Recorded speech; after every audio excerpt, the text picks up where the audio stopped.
Hello and welcome to this edition of Consciousness Raising Online. I'm doing something a little different this morning because of what's been going on just in the last couple of days. So, the first part of the presentation today is separate from the topic that I named some Puerto Rico backstory. I will get to that in a couple of minutes. Because, of course, Puerto Rico is in the news quite a bit, and I wanted to give some backstory to some things about its history with the United States. But what happened was that, um, you know, if you're watching this at some other time, this was recorded on August 4th, 2019. And in the last 24 hours, there have been two, what you call mass shootings. One happened in El Paso, Texas. I think it was the total so far is 20 dead, and I don't know how many wounded. This was a 21-year-old white man who went into a crowd of people and started shooting them up. But he is on record as having said that he wanted to kill as many Mexicans as possible. But the government and the authorities are still having a time trying to define whether or not it's a hate crime. But 24 hours later or so, in Dayton, Ohio, a person who witnesses say was a white male wearing body armor and a mask uh, went into or started shooting up at a club, people outside. Now, it was interesting for several reasons. One is he was wearing body armor, and even though the police said they engaged him in less than or in about 1 minute, he had 1 minute and he killed 10 people and wounded about 20.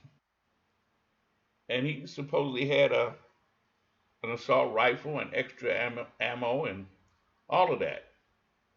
But here's what happened for me. A few nights ago on PBS, Public Broadcasting System, there's a news program called the PBS NewsHour. And on that NewsHour,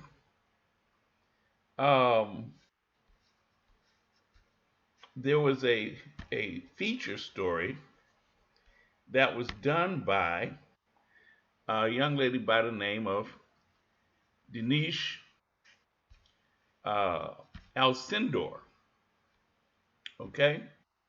Now, Denise was assigned to do a feature, do some reporting, and where she went was to Dayton, Ohio, because she was there just before the present resident number 45 was due to hold a rally in Cincinnati, Ohio.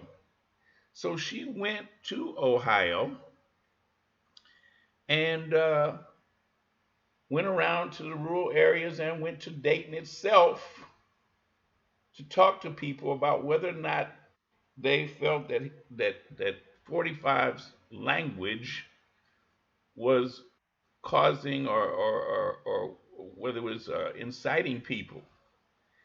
And I watched this piece, and I was like, I got to save this, because when you hear what some of these people were saying, you know exactly what's wrong in this country. Now, this was about 48 hours or less, about 48 hours, I guess, before. Now, Trump had his rally in Cincinnati, and then in Dayton last night, for where I am now, Sunday morning. This happened last night at about 1 o'clock in Dayton, Ohio.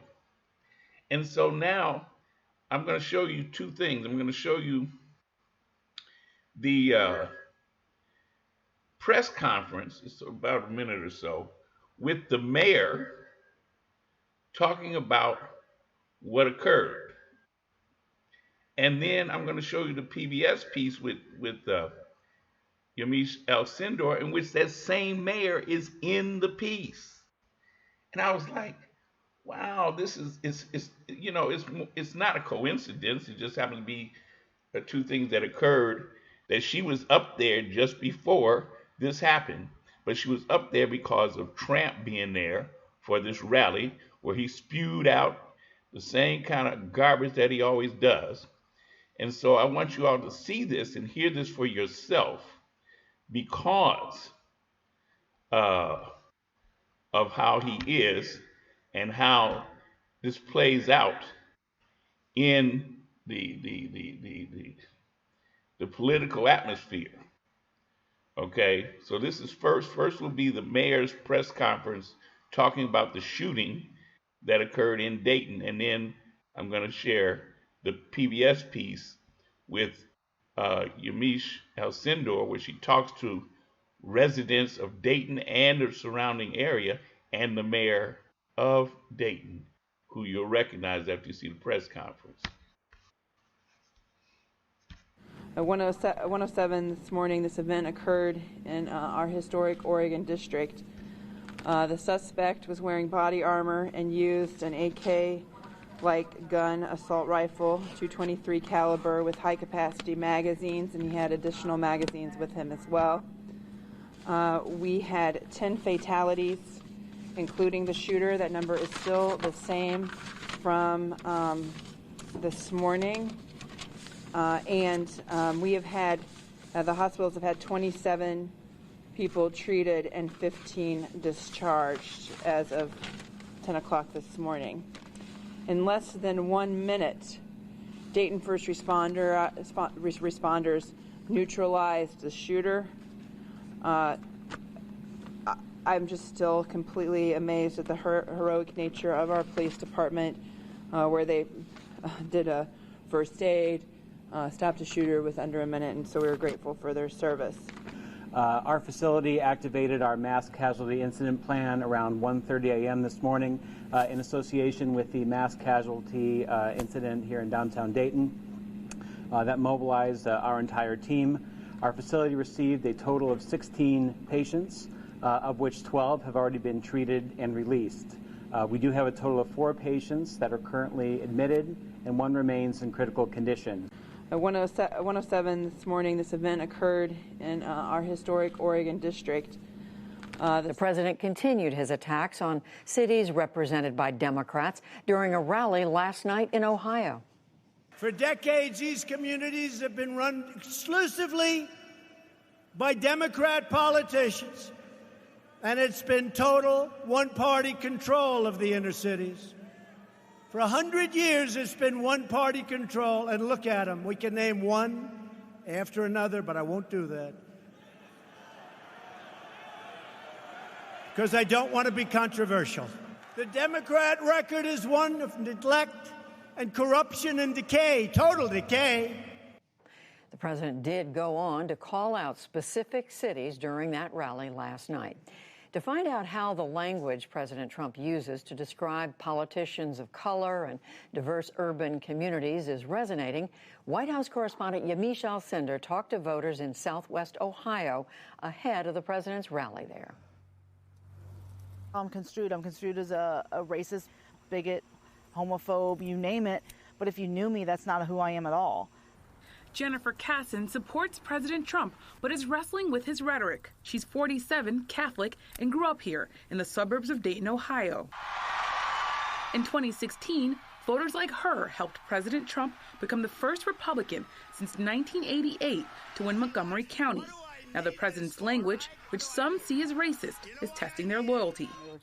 It's also pitting voters in largely white, conservative suburbs against other residents in the more diverse city of Dayton. We have too many problems ourselves that we need to fix first before we give the money to someone who isn't from our community.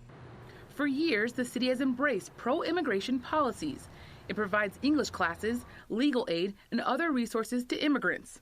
Some, like Casson, resent those efforts. Illegal, it takes away some of our resources for the people that really need it and deserve it. And we have a lot of people that are still struggling. I mean, I have 2 jobs myself. Let's help our neighbors first. That's been my philosophy. Ahead of 2020, President Trump is hoping many voters share that sentiment. Ohio. Oh, I love Ohio. I love Ohio. In 2016, longtime Republicans, along with a surge of new GOP voters, helped President Trump win the state of Ohio by a solid 8%. But he narrowly won Montgomery County by just 1%. The Dayton area has long been considered a microcosm of America. Amid decades of deindustrialization and a growing immigrant population, white residents increasingly fled the city. Casson lives 15 minutes from downtown Dayton in Kettering, Ohio, which is 91% white. She says she's aware of racial divisions in the area, but she doesn't believe that the president is stoking them. What do you think of the president telling 4 congresswomen who are all American citizens to go back to their countries? That, to me, I've said it all along. If you don't like it, we're a revolving door. You don't have to stay. And not just with them, with anyone. Do I think it's racist what he says? No, I don't, because it didn't say go. He said you can leave. You said racism isn't about telling people to go back to their country. What do you think racism is then, if it's not that? To me, it's how you treat other people of a different race. It's if you're a bully to them. I think it's also getting in someone's face and denying them service. Denying them the right to live where they want to live, denying them the right to religious freedom, denying them the right to rent a house because of a certain race. Down the road from Casson in Miamisburg, Republican State Representative Niraj Antani is pushing legislation to ban so-called sanctuary cities and school districts in the state. Antani says many voters in his district share the president's attitude toward immigrants. Would you be offended if someone told you to go back to your country because they didn't agree with your politics? No, I think I would think that they were saying that I should go back to India, which is where my family came from. But I'm also proud of my country, right? So if someone is not proud of this country, they should feel free to leave. Immigrants in Dayton, though, fear the president's rhetoric puts them in danger. I worry about somebody who's not very stable taking those comments to heart. Audria Ali Maki owns a coffee shop in downtown Dayton. Her husband, Ebi, emigrated from Iran when he was 17. Together, they are raising 3 boys who are biracial and Muslim. And obviously, as somebody who does not speak the language, the culture is absolutely foreign. It was really, really hard, right? So that you have to find ways to belong, again, to that group or to that place. Businesses like Audria and Ebi's are continuing to open across Dayton. City officials say immigrants have helped boost the economy and are helping rebuild the city. But President Trump's insistence on putting race at the center of his campaign is complicating progress here. A car goes by and screams at them, "You need to go home." Nan Whaley, Dayton's Democratic mayor, says recently some people used the president's rhetoric to intimidate an immigrant family. People feel emboldened to do that now because of the president's actions, which is really heartbreaking for me, for a community that's working so hard on these issues. She says people don't understand just how much immigrants have helped Dayton. They are misunderstanding what immigrants and refugees do for our community. This place that we're sitting in is a great example. The story of immigrants runs through this place. It was an empty shell before they got here, and now it's a beautiful space for people to congregate, of all folks here in Dayton. But in the more rural Republican counties surrounding Dayton, some residents believe the opposite. Greene County, just east of Dayton, is holding its annual county fair.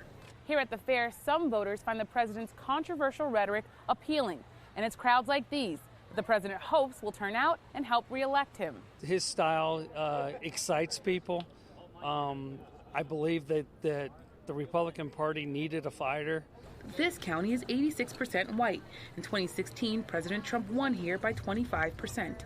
All they talk about is racist. This is racist, that's racist. Dan Rader grew up here. He says Democrats are blowing the president's language way out of proportion. He's defending us as Americans, that he's defending our freedoms, he's defending our right to free speech, he's defending our right to be able to speak our mind and not get backlash about it. After supporting President Obama in 2008 and 2012, Rader voted for President Trump in 2016. Because of Obama, that's why we have a Trump. People were really turned off by the whole thing. The father of four works in IT for retail stores and says life has improved since the 2016 election. He credits the president. I've got a good paying job. I was laid off for a while. I was laid off for a pretty long time. And not only that, when I got the job, I got a good increase, and I've, making good money. I'm being able to take care of my family. President Trump says he plans to continue his unfiltered style of politics. And here in Ohio, he's banking on that strategy, carrying him to victory one more time. For the PBS NewsHour, I'm Yamichelle Sendor in Greene County, Ohio. The president continued his...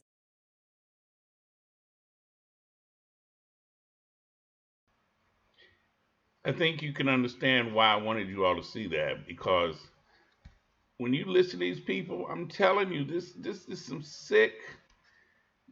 sick stuff, because these are racist people and they don't have a clue as to how racist they are. And I wanted you to see that because, again, that was in Dayton and right around Dayton a few days ago, those people talking. And then last night, some white man with a gun, wearing body armor and a mask, shot up a place that they haven't officially said this, but I'm pretty sure that this was a club where, if it's not majority black, there was a lot of black folks there. And he shot it up on the outside, people standing in line to get in the club at 1 o'clock in the morning. Okay? So they may not want to say it, but I'm almost positive this is going to turn out to be another hate crime like the dude in El Paso. You see, because we have reached that point in this society where the brown shirts have been called out. And if you don't know who I'm talking about, look up the brown shirts in Germany with the Nazis, and look up the Night of the Long Knives. And you may get an understanding of who these people are. These are not just plain old loners, as they like to say, sick people, sick individuals. And no, there's something else going on. Anyway, I'm going to move into the subject matter today. And so I'm going to put in the opening for that.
Okay. First off, I want to explain some things about Puerto Rico. And I'm going to give you a little bit of history about some things that occurred that may help us understand why certain things are going on with Puerto Rico.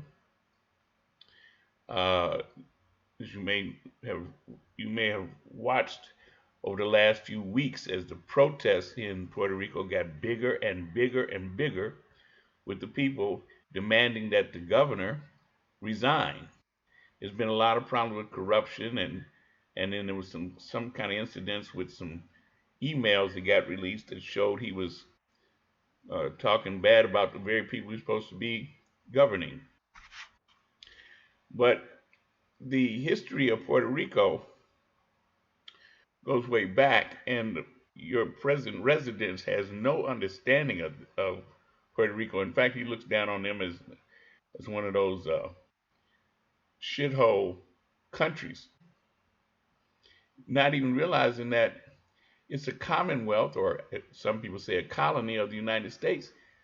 And as you'll see in a few minutes, Puerto Rico, the people of Puerto Rico were made to be citizens.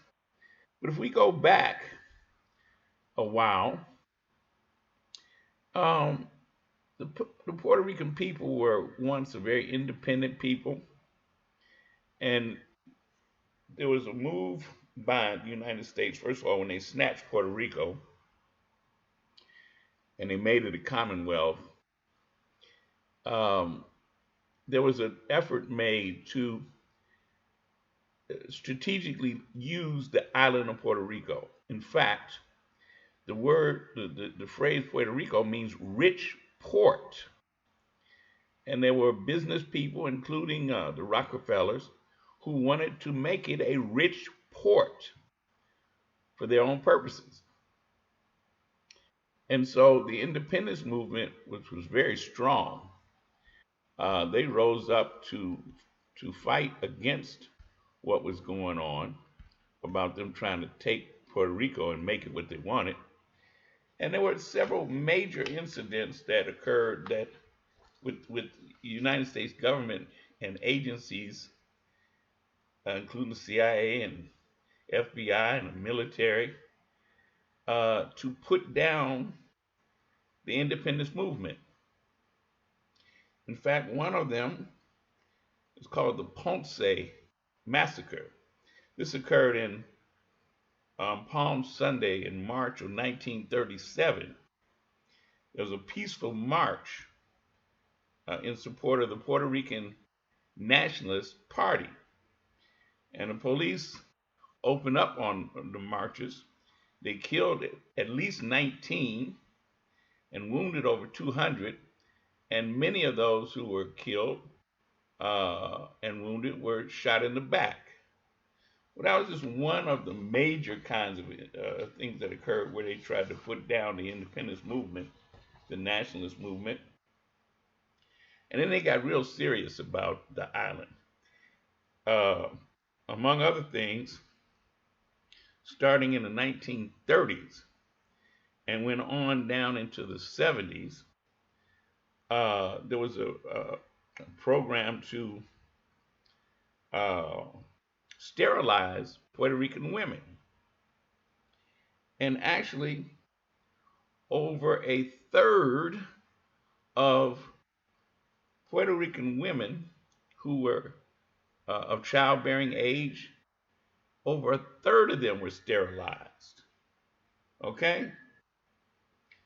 All part of the movement to deal with that island to make it eligible for what they wanted to make it a rich port. But that wasn't all. Um, in fact, the procedure in Puerto Rico with it became it had the world's highest sterilization rate. How do you do that? You know, it's like that's worse in some ways than the Tuskegee syphilis experiment. But the procedure in Puerto Rico was so common that it was known as La Operación among the Puerto Ricans. All they had to do is say the operation. I had the operation. She had the operation. La Operación. Now, they then started to do something else. They started liquidating the island by moving thousands of Puerto Ricans to the main country, to the United States. And if you go back and look at the history in this country, you'll see that they brought them over here and they dropped them basically in three places, three primary places: Boston, Massachusetts, New York City, and in particular, I don't know which borough, and Chicago. And to this day, those three places have strong Puerto Rican communities because they were brought over here and put in those communities. In fact, see if you can figure out what famous musical on Broadway was about what, the story as it was adapted had to do with the people in it were Puerto Ricans. Anyway, so like they liquidated quite a bit of the islands by doing this moving people off the island. In the meantime, the Puerto Rican Nationalist Party, they really kicked into the revolts and they started a series of armed protests for the independence of Puerto Rico. They were led by Dr. Pedro Albizu Campos. And I mean, it was serious. It was serious. I want you to watch this short piece, and then I'm leading up to something dealing with some people that I actually know or knew. Okay, and I'll explain that as we get into it. But I want you to watch this short piece right now.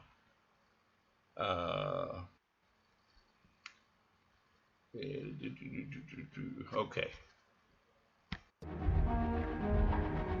In 1917, the people of Puerto Rico were granted U.S. citizenship, but they have no effective representation in the U.S. government. Early in the 20th century, the Puerto Rican identity is directly threatened by policies of assimilation. Even the island's name was changed from Puerto Rico to Puerto Rico.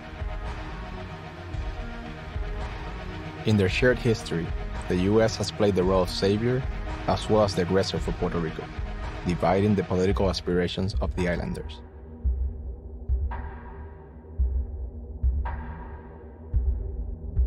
During the first half of the 20th century, there were many attempts to decolonize Puerto Rico in the direction of independence, but independence efforts in Puerto Rico by violent means were unsuccessful.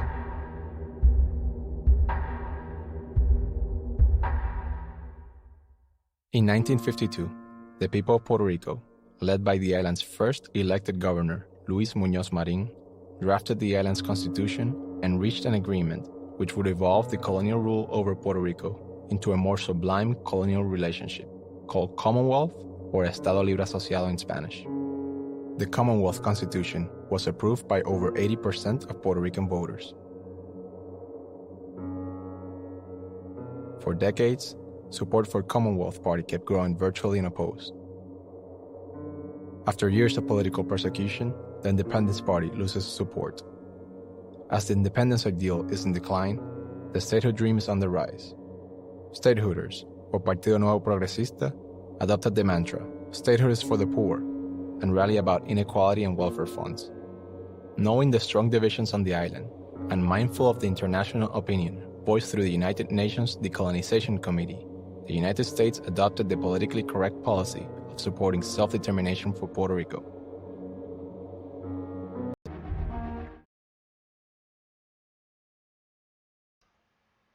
Now,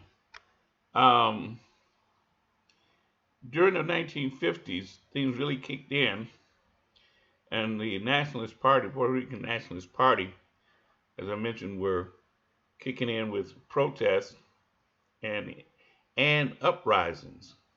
In fact, October 29th, 1950, there were uprisings all across Puerto Rico, and the United States sent fighter planes armed with machine guns to control the uprisings.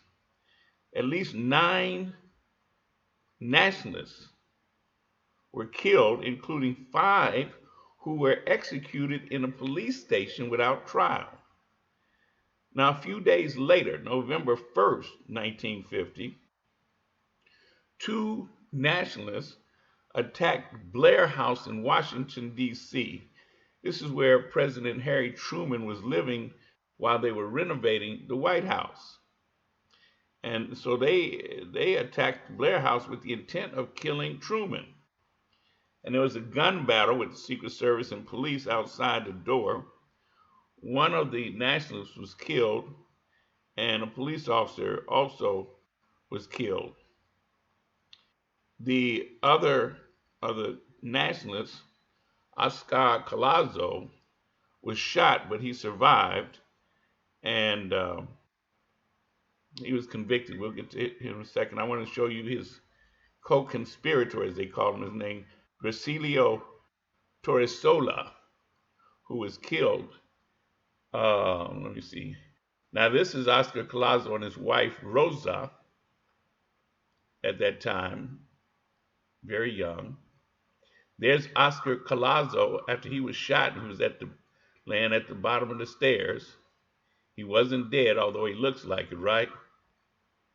They left him laying there for a while. This is Rosa, his wife. Of course, they went and arrested her afterwards. And this is Torresolo's wife, the one who was killed. And so now this was 1950. I want you to keep these years in mind. That's a graphic of Blair House. Okay, so they did not manage to get in to kill him. There's Oscar Collazo afterwards. Or no, that was when he was going to trial. Because like I say, he did survive. This is him when they finally decided to take him to the hospital. Okay. And there's Torresolo out there on the lawn after they shot him. He was shot in the head and died almost instantly. This is what he looked like. This is Gracilio Torresola. Very young. Both of them were very young. Okay. Now I want you to watch this piece, and I'll come back and tell you more. There's Oscar on his way to court. Blair House, President Truman's temporary Washington residence, naturally drew crowds of people as soon as word of the attempt on his life was announced. The whole civilized world was shocked by the news. Here's a first-hand account of the affair from Secret Service Chief Victor Borman. A definite plot to assassinate the President of the United States was foiled today. Floyd, you were on the spot. You shot one of these assassins. Tell me just what happened. One of the men went by our post on the east side of the Blair House, Chief, and when he was about 10 feet away from Officer Birdzell, he pulled his gun and started shooting at the officer. Officer Davidson and I immediately pulled our guns and started shooting. Press photos show Oscar Collazo, one of the killers, now in hospital charged with murder. Torresola, another assailant, was shot dead by the police. And Leslie Coffelt, a police guard who lost his life in defense of the president.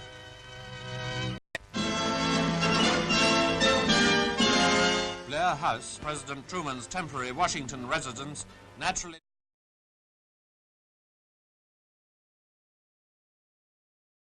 You know, that was in 1950, okay? The attack on Blair House. But now, after that, in 1952, the U.S. government escalated what they were doing even more, and they were trying to make it into a territory. Stop calling it a colony. They wanted to call it something else, so they named it a commonwealth. And of course, the leader of the Nationalists got even more pissed, Pedro Albizu Campos. He was in prison at the time. And he said, no, we're going to execute even more acts of political violence. March 1st, 1954, 4 Puerto Rican-born New Yorkers took a train to Washington, D.C. To go to Congress. It was 4 of them: Lolita Lebron, Rafael Cancel Miranda, Andres Figueroa Cordero, and Irvin Flores Rodriguez. And they attacked Congress. They went into the United States Congress and shot it up. Each one of them had a 38 caliber German Luger pistol. There were 243 representatives and other members of Congress and the staffs in there. And yeah, 2:30 p.m. they went to shooting it up, and they did hit. I think they shot or did hit four of them, four Congress people, and they waved the Puerto Rican flag and shouted "Viva Puerto Rico Libre." Um, and these, I wanted you to see them because I'm going to tell you more about them. There's Lolita LeBron. This was years later. Of course, they were caught and they were convicted, and they were given more than 49 years in prison. Remember, this is 1954. Okay, and I want you to see. First, I want you to watch this short video about that, and then I'll come back and tell you some things about them that's very personal because I know them. I knew them. Okay. That's a graphic of Lolita LeBron. She reminds me of AOC in Congress right now. And she's Puerto Rican, of course. AOC is. Okay? Anyway, here's the piece. Police hurry to America's House of Representatives in Washington following an attack by 3 Puerto Ricans, including Rafael Miranda, who fired on the senators in the chamber.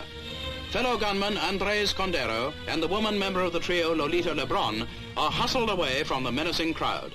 Firing more than 20 rounds from their Luger automatics, the 3 fanatics seriously wounded 5 senators.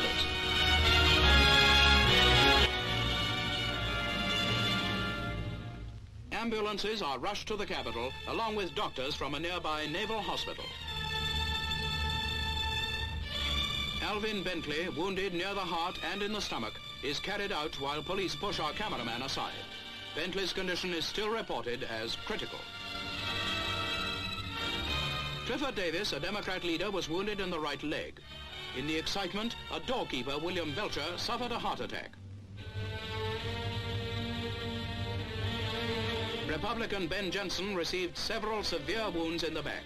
Many other congressmen escaped death by inches in the chamber. And Representative Halleck shows where a bullet ripped into his desk. Another round splintered the back of a congressman's chair. Representative Van Zandt, who helped capture one of the gunmen, points out where a bullet smashed through a chair seat after wounding one of the congressmen. Police demonstrate how a Luger was hidden in Lolita LeBron's handbag when she entered the visitors' gallery before the attack. The other assailants' guns are held as evidence. At police headquarters, reporters learn that a 4th member of the team, Irving Flores, has been arrested. Another Puerto Rican has since been accused of threatening to kill President Eisenhower. Still defiant and still unrepentant, Mrs. LeBron and her partners made the attack to draw attention to Puerto Rico's demands for complete independence. Now all 3 assailants are awaiting trial for attempted murder.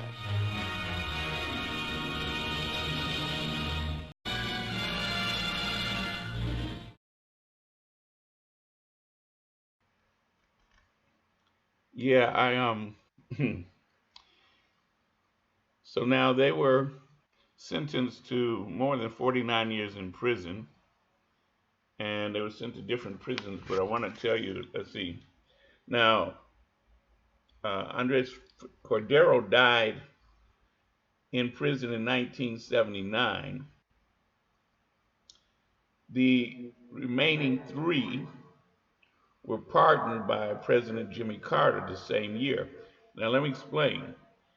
The Oscar Collazo, who came from the 1950 incident with Blair House, was still in prison, and you had Cordero and Lolita LeBron, Irving Rodriguez, and Rafael Cancel Miranda. So there was 4 of them all together, okay, who were in prison from the 2 incidents. As I mentioned, Cordero died in 1979, and then that same year, The remaining three were pardoned by Jimmy Carter. Okay. Uh, so now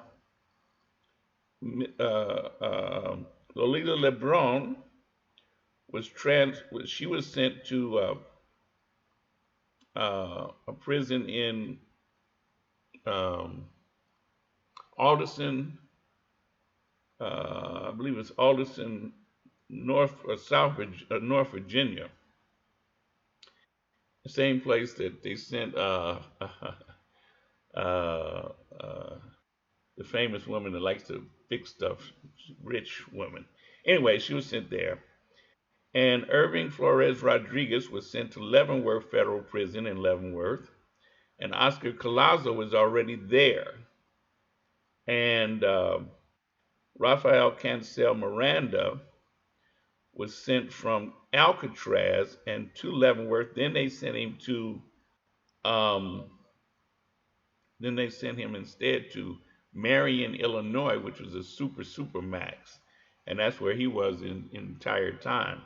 Now understand they were in prison from Oscar Collazo from 1950 until 1979, and the others were in prison from 1954 to 1979.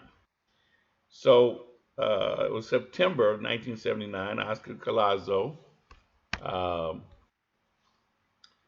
Irving Flores, Rafael Cancel Miranda, and Lolita LeBron were released from jail or from prison when Jimmy Carter commuted their sentence. See, they had been up for parole many times, but they refused because they were, they told them, well, you have to admit that you are criminals. And they said, no, we are not criminals. We are prisoners of war. Okay? And when they were released in 1979, they went first to Chicago, then to New York, and then on to Puerto Rico. And they just uh, they were met with just a beautiful outpouring. I'll show you a little piece from when they went to New York. Okay.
Yeah, that was just a little bit.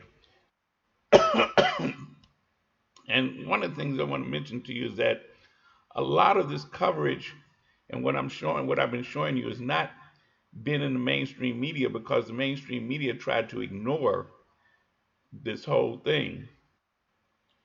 Um, and what I'm showing you right now is actually, this is very exclusive. This is a photograph that was taken at Leavenworth Penitentiary uh, not too long before they were released. In the middle, uh, next to the two ladies, that's Irving Flores Rodriguez, and next to him on his right is Oscar Collazo. This was in the prison during Cinco de Mayo celebration. And even though they were Puerto Ricans in the prison, they got along very well with the Mexicans. And the young lady standing next to Irvin, her name is Martha Rodriguez, no kin to Irvin, but she's a famous folk singer, Puerto Rican folk singer from Chicago. And so she and the other lady were there as part of the program to celebrate um, actually the Puerto Rican nationalists. They're supporters of them, but they got to come in because it was a program for Cinco de Mayo. And this is an exclusive photograph, and I know you'll figure out where I am in this picture. But this is what I meant when I said I knew them, and I also knew Cordero, who was there at one point, and Rafael Cancel Miranda. I did not meet him in physically. Okay, so I wanted you to have a little piece of some information about them because they were a serious part of the Puerto Rican history. Later led to the FALN, uh, which was the next generation, and they did some actions, bombings, and things like that to bring attention to the Puerto Rican nationalists, Oscar and Irving and Lolita and Rafael and Cordero, who had been locked up so long, so long. People had forgotten, except the Puerto Rican people did not forget. Okay, and so when you see the protests going on today, understand this was not this was not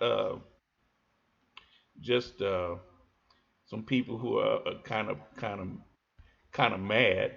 They have a long history where they were mistreated, where they were abused. They were forced into citizenship. Now, let me explain what that means. When they were made to be citizens of the United States, but they're not a state, they're a commonwealth, they have no rights to vote or anything like that, and they're forced to pay taxes. They've been forced into the military at different times during the Vietnam War and stuff. Uh, so uh, they have been, what do you call it, taxation without representation, all of that. And then, of course, when they had the hurricane that tore the island up, the present resident has been reluctant to even do what he's done for other states uh, to help them be able to repair. So now, by the way, all of them have now passed on, except for Rafael Cancel Miranda. Lolita Lebron passed in 2010. Irvin Rodriguez. There's a great picture of Oscar Collazo. You know, when you think about he was shot and then he was in prison from 1950 to 1979, and he lived. That's him right there, and he lived long enough, and through all of that, to be able to go back to Puerto Rico and stand there. That's beauty. That's beautiful. You know, they're national heroes to Puerto Ricans, or as Puerto Rico's true name is Boricua, and so Puerto Ricans, from in terms of Boricua, are Borican. Okay, that's just something that I know from being taught by them. Okay, and also I learned certain things, certain foods, like to this day I love arroz con pollo, and I'll let y'all figure that out. Okay, I'm gonna close now, and as always, um, I hope that you got something from this, and like I say, hopefully the beginning feature will be able to stay in there. They won't cut it out too much, hopefully, so that you can come back and if you need to relook at that whole piece at the beginning dealing with Ohio. Okay. In any case, thank you so much. And as always, no justice, no peace, no love. KNOW.